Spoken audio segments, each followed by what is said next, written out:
Paul, let me ask you something, and it's changing the subject a little bit. But I went to school and I studied character design and a lot of concept art. I'm an illustrator, so Awesome. thank you. When you are doing what you do, you have to take a lot from what the concept artists have created. It's all based on that. So what to you is something that is the mark of a really good concept artist? Things that you see in the art where you're like, oh yes, this is so easy to work with. And then also maybe what are some things where you think, I really wish they included this, or I don't need any of that? Okay, so, man, what makes good concept art?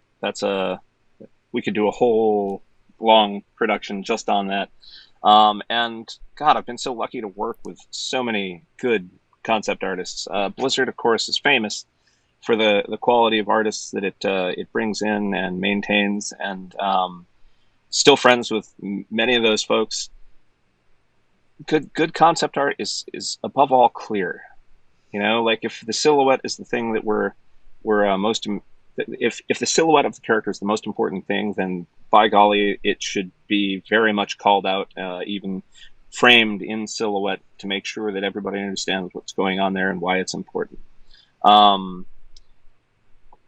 that, actually, concept art doesn't directly impact the way technical artists deal with things, other than as a sanity check. Like, did we hit that target? Because it's the modelers and the texture artists and the special effects artists that are really in charge of creating those assets.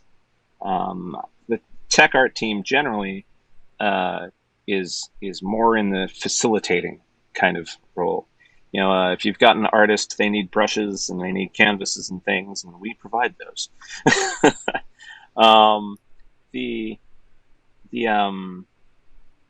But clarity, good quality in terms of material callouts and things. Some games have a very cartoony style, so maybe you don't need as many textural callouts. But if you're on one of those projects that's looking for hyper realism, material callouts, specularity callouts, all become very, very important. They don't necessarily have to be fully rendered.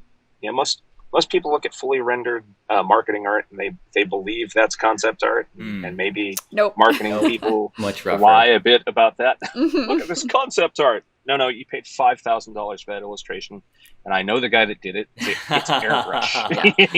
Yeah. You just made that for the book. Full shots. Yeah. Yeah, so as you said, there's all different layers of quality on there, right? And the most important thing is conveying what is the character, what is the silhouette, what is the essential elements of that character, and what do the tech artists and modelers need to represent within it. And that often will then inform the game designers, right? About, hey, what abilities do we want to put in this kit? And then I'm like, hey, I want a spear, but I want it to light up in fire. Hey, Paul, how do I make a spear light up on fire? And he goes, okay, well, here we go. Right? And you would work with me on that, right? And then we'd figure out how to toggle the fire on or off. Or if you're in the middle of an ability, like a specific ability, you have a certain talent equipped, it now is blue fire instead of green fire, right? Right.